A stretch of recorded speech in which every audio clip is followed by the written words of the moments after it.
Welcome to my show. A guest here. His name is Daniel Hill. Mr. Daniel, how are you doing, sir? I'm very good, very good. Pleased to speak with you. All right, Mr. Daniel. And also, thank you so much for the time and the opportunity. Firstly, you are a life coach.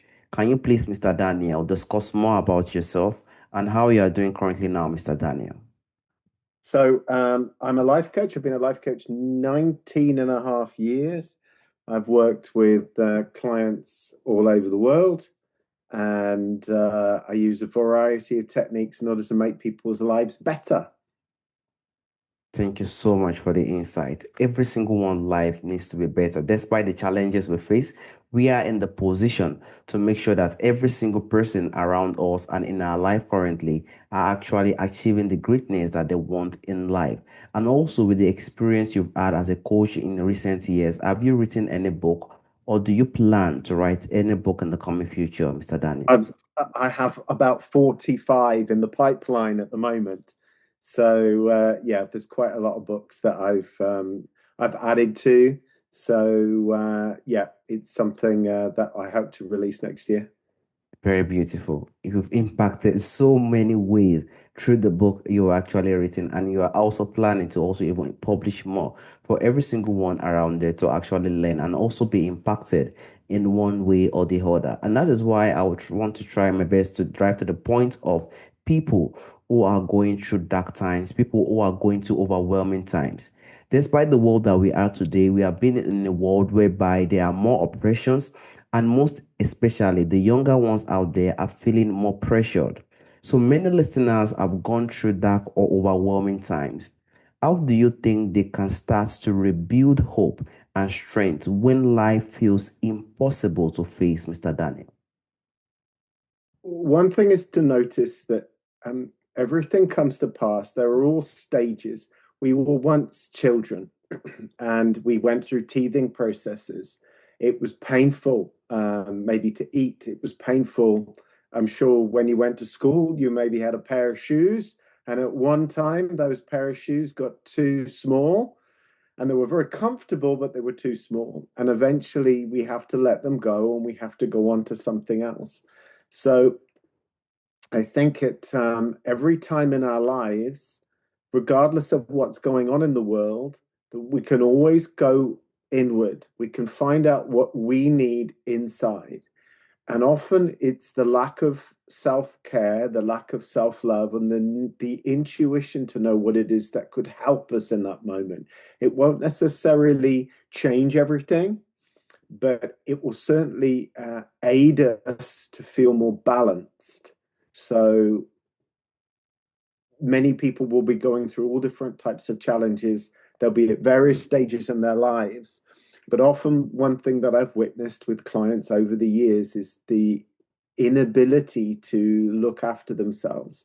So they're not eating correctly, they're not sleeping well, they're not being very loving, they're not looking at their nutrition, they're not doing any practices that help them to ground into the body, that help them to still the mind and help them to open the heart. Those are three really big key things that a lot of people miss. If you're able to do that, you enter the challenge that you're going through with more of a presence as opposed to a feeling of overwhelm. When our heart is closed, we tend to be quite aggressive. When our mind is not still, we tend to catastrophize.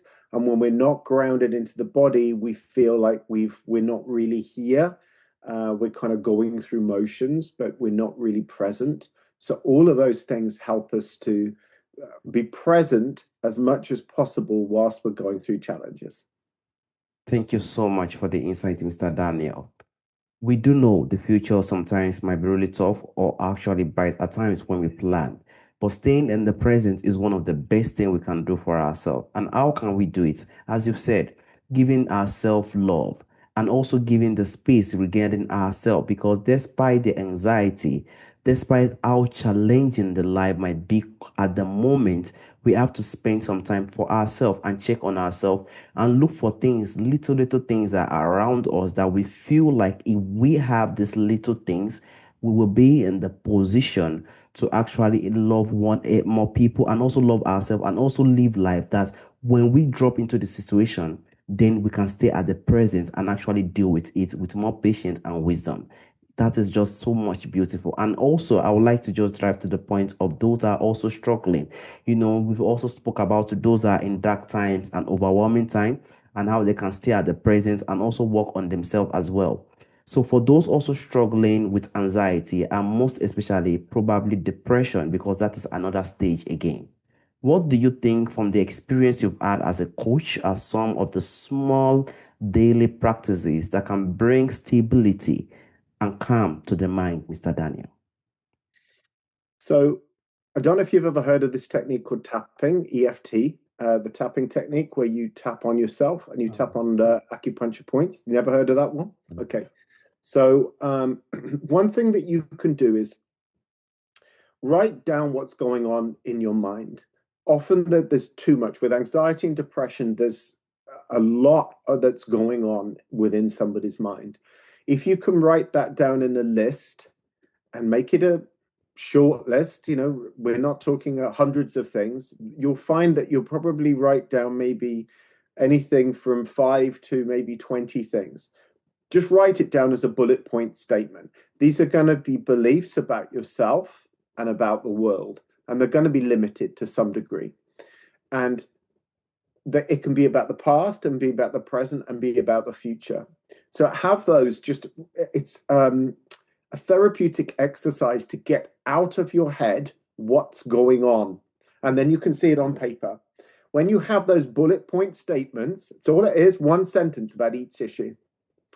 And it's going to be about a belief about yourself or about the world, or something that's happened to you. So there's a trauma attached to that.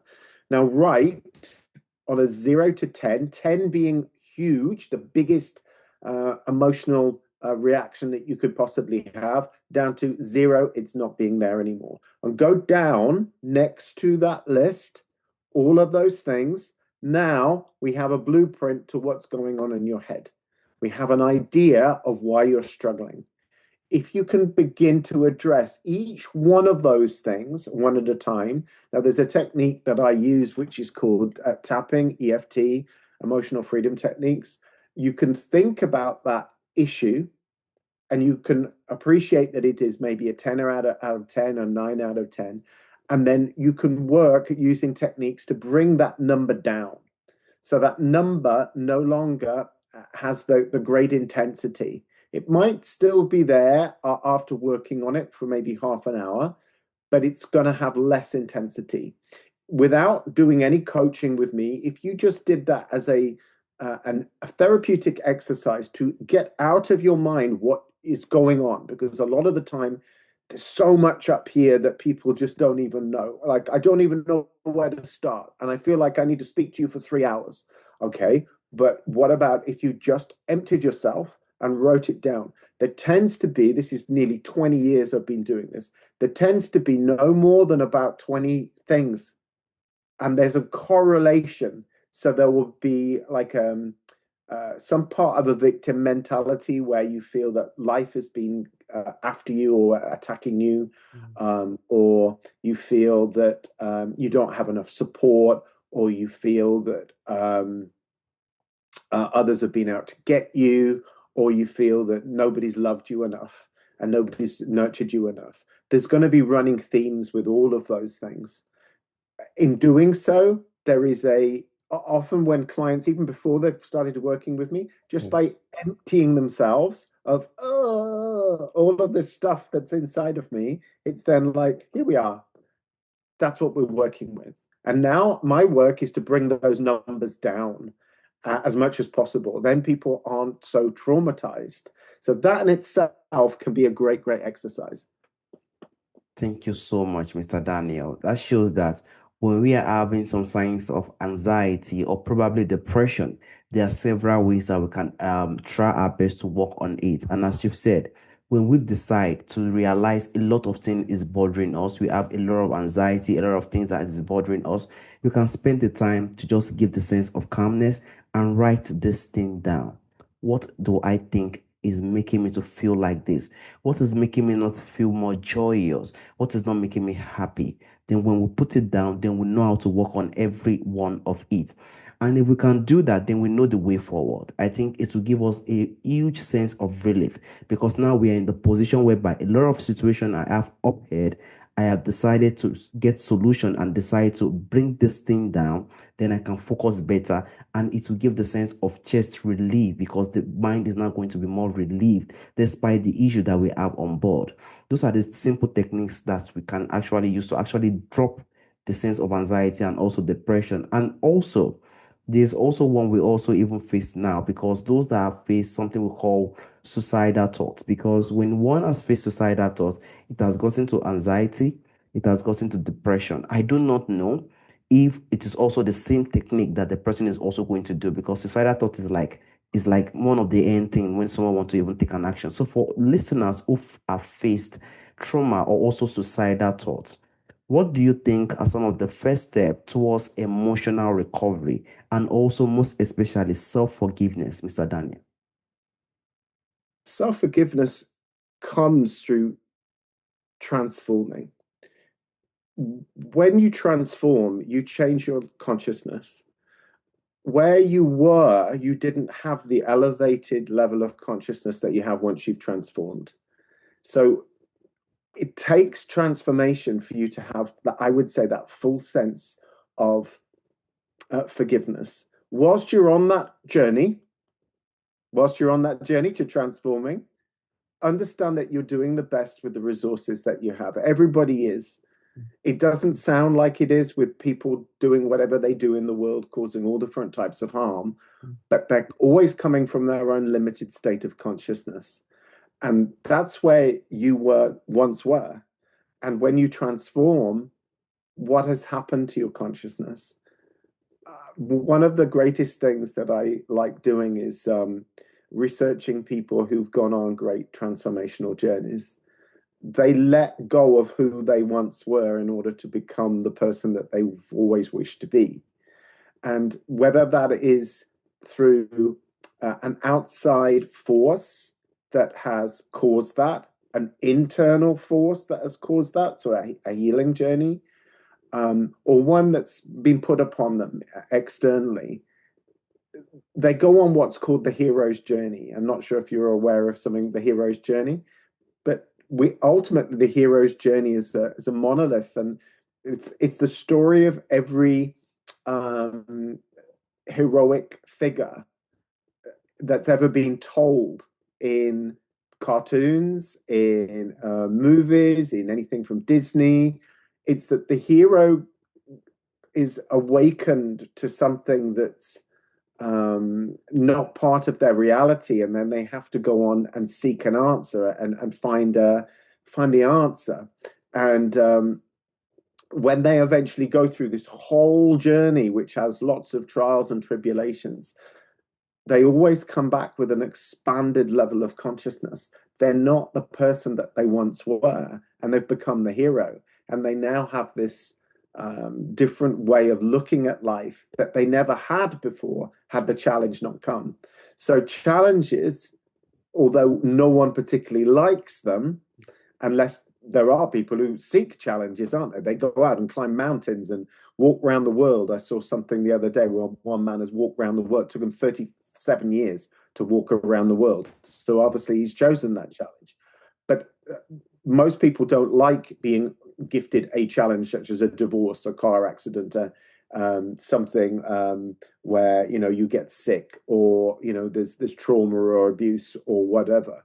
But actually, we have to then use that as a stepping stone to go within. And when we go within and we begin to transform and we begin to face what we need to face, it it it begs us to go deeper. And in going deeper, we find something magical. We find something. Quite often people will say, if it wasn't for this, I'd never have found the strength. I'd never have become this person. It's only through the challenge that actually the hero is evoked. Without that, let's say, I've often said before, sort of most people are not inspired by trust fund babies who are given money, money, money, money, money, and it's party, party, party, party, party. Their level of consciousness is not going to be as expanded as somebody who has traveled around the world for 37 years, or someone who has overcome some serious illness, or they have lost everything. I mean, I'm talking about clients who I've seen over the years, people who've been through car accidents and they've lost their partner, people who have lost a child, people who have been struck by lightning, and then it's caused them to go on a spiritual journey. Everybody has their own unique path, and in doing that, there is a higher plan. I'm not necessarily talking about religion, but further than that, there's a vast intelligence within challenge that actually life presents to us in order to be able to become the better person. If you can expand your mind to that possibility, then your challenge is a gift. And you might hate the challenge and think, I don't want this gift. This is the worst gift I could possibly ever have been given in my life. But actually, there is a present literally unfolding, and that is within your consciousness.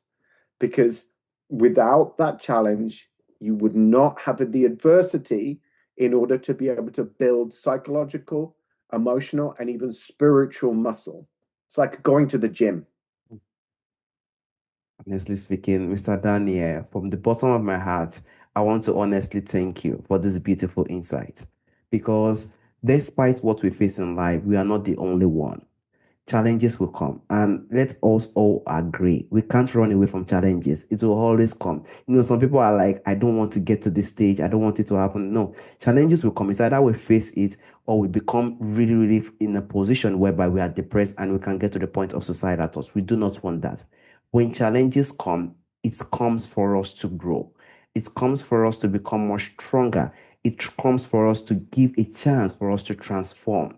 Because, as you said, we cannot compare someone who has faced serious dilemma and issues in life with someone who actually just walk around and stuff like that. It will be different. And those people, and it's give one the sense of more wisdom, because the more the pressure and challenges in life, the more the strength for us to be wise enough to make decisions, the more we are being in the position to also honor people that we find around us. So from the bottom of my heart, I sincerely appreciate that beautiful insight you actually brought out, Mr. Daniel, to be honest with you, because these are the things that we actually need to acknowledge. Then if we can do that, then we'll be in a position whereby we find challenges as a blessing, despite how difficult it will be. We find it as a way to transform, to sit down and face it. And when we come out of it, we can't be like before, because it is that challenges that will make us be like, if not that thing I faced, I won't do all this I am doing. So those are just the natural features when challenges come our way. Lastly, I would just want to add on to the point of the area of the connection between the mind, the body, and spirit. The mind, as you've said, because when challenges come, it attacks those three things: the mind, the body, and the spirit. Those three things goes with it. So the connection between the mind, the body, and spirit is very, very powerful. How do you think listeners can also try their best to use the movement, mindfulness, or probably nutrition to support their mental health as well, Mr. Daniel? Biggest one that I've often said to clients, because I never give advice regarding those things. Okay. One of the greatest things that you can do is to listen to yourself and listen to life or intuition. And in doing so, be still, as much as you can. Because if you cut yourself, do you look at the cut going, please heal, please heal? Does it just do it all by itself? So we don't have to mess with it. If you pick your scab over and over and over, it's going to take longer to heal. So you leave it be.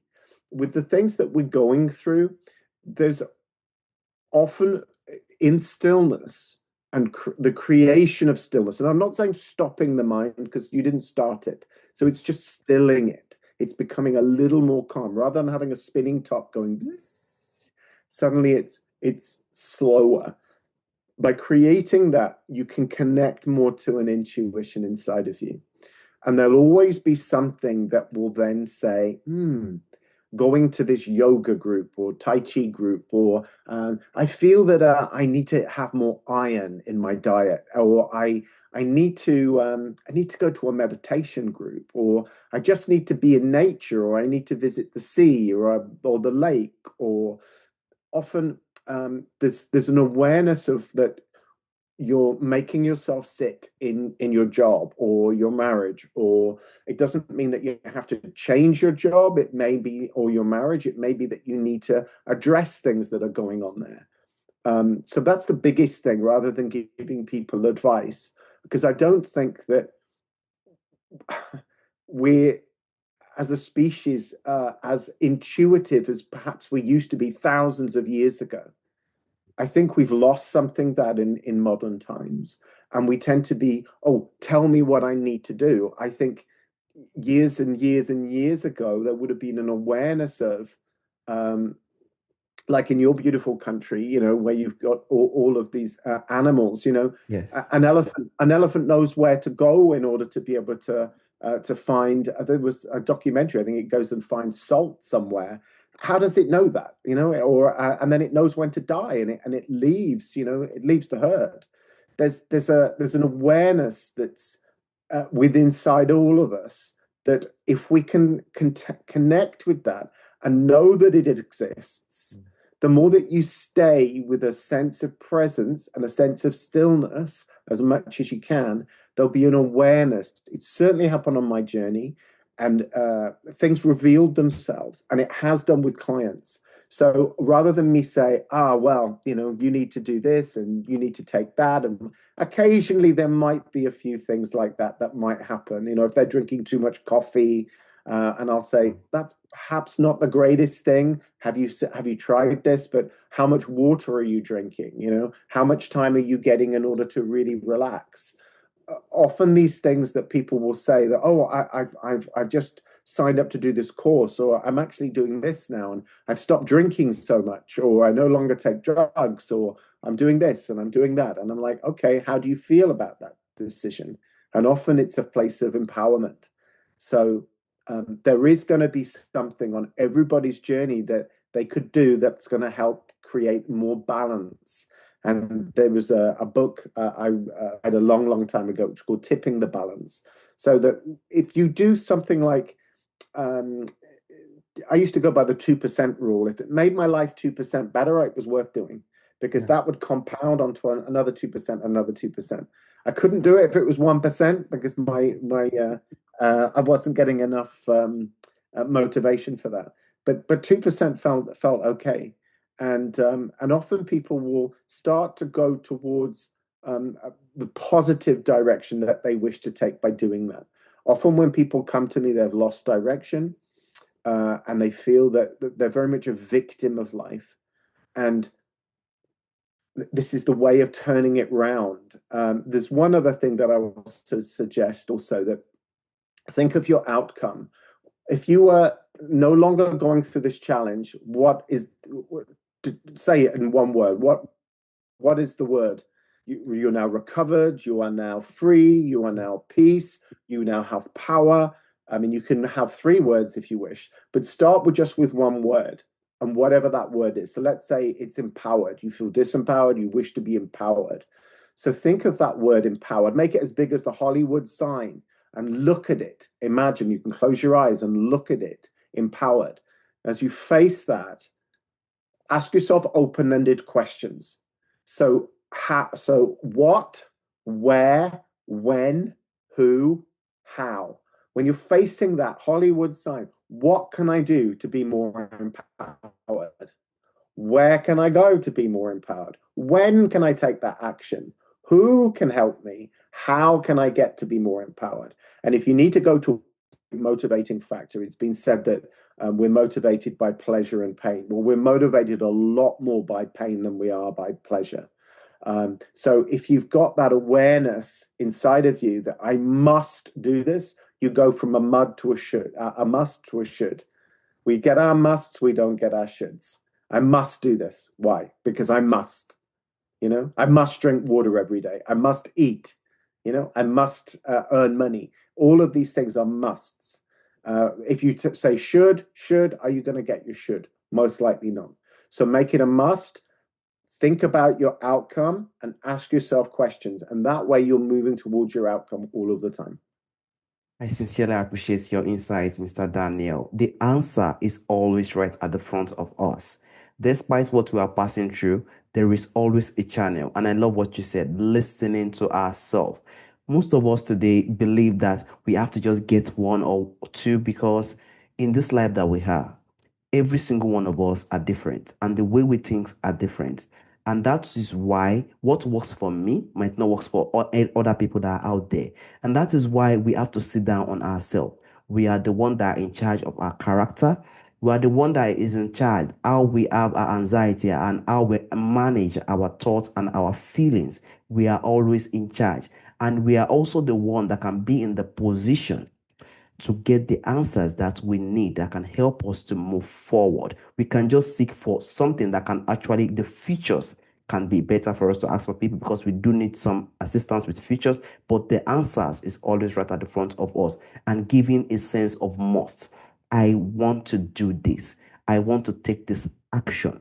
It gives us the sense of motivation and also give us the sense of self-compassion to actually move things forward and also make our life more better. I sincerely appreciate that insight. It is very, very necessary and very important for us to try our best to also give the sense of expansion because it is not everything, any challenges, we just go out there and say, I'm looking for something. The answer, we need to sit down and think of the solution as well. Also, Mr. Daniel, there is a question I normally ask during the end of the show from our forefathers, from our ancestors. There are a lot of beautiful things that do exist during our ancestral time that is missing in our time today. If there is anyone or anything you would like to bring back to our time today, Mr. Daniel, what do you think that thing will be, Mr. Daniel? Um, I went through a lot of depression on this path. And something that saved my life was a voice that came deep within and it said, "You haven't done everything yet." It would make a really good book title. So at that point, I had tried so many things, but it was that word try. And if we try to do something, it's not really massively motivated. Oh, I'll try and do it. I'll try. Well, are they going to do it? I will. So it made me aware that there were other options that I hadn't yet pursued. I thought I had, and there's always going to be something that you haven't yet done that's going to help you. And if you go on that 2% rule, the other thing that I like the phrase of is the only way out is through. And we can often feel that what we're going through is almost like a jungle and that we can't see a way out. We can't find a way into the clearing. But there's always a clearing. And the only way out is through. We just have to keep going. There's a famous line by Winston Churchill who said, if you're going through hell, keep going. So that there's going to be a light at the end of the tunnel. There's something. So that ultimately we just have to keep taking action and keep doing something. So those two phrases, you haven't done everything yet, and the only way out is through. Those are some of my the things that I often have to remember myself, but they help me on my path very much, and I hope they help other people. To definitely help other people. As you said, every single challenges we have in life goes with transformation. It gives us puts us in the position to actually help us to become more better and more stronger. And also, despite everything, we just have to keep moving. We have to keep doing what we know we are doing. So far, what we are doing is right and positive. We need to continue to be positive and continue to do what we know we can do best. There's always light because sometimes we get tired. Sometimes we get weak. Sometimes we just feel like, "Ah, do I still need to do this?" But there is always a light to every single thing we do. This life has been a world whereby everything goes very fast. The world evolves very fast. I do not know, but this technology time is goes very fast, which makes people feel like they are actually not progressing. It makes people feel like that. But we have to be patient and still enough to actually be patient enough to see the light that is ahead of us. Also, Mr. Daniel, as a person who has faced serious challenges and actually got out of it, you are in the position to actually make people understand better, and you've given the time and the opportunity to actually speak on this specific topic to actually give light to other people that are out there. I want to thank you for the work you are doing and also the opportunity and the time you've given to me today to actually have the discussion with you. Thank you so much, Mr. Daniel. Thank you. Thank you. All right, Mr. Daniel. Have a wonderful day, Mr. Daniel. Bye bye. Super, super. Excellent.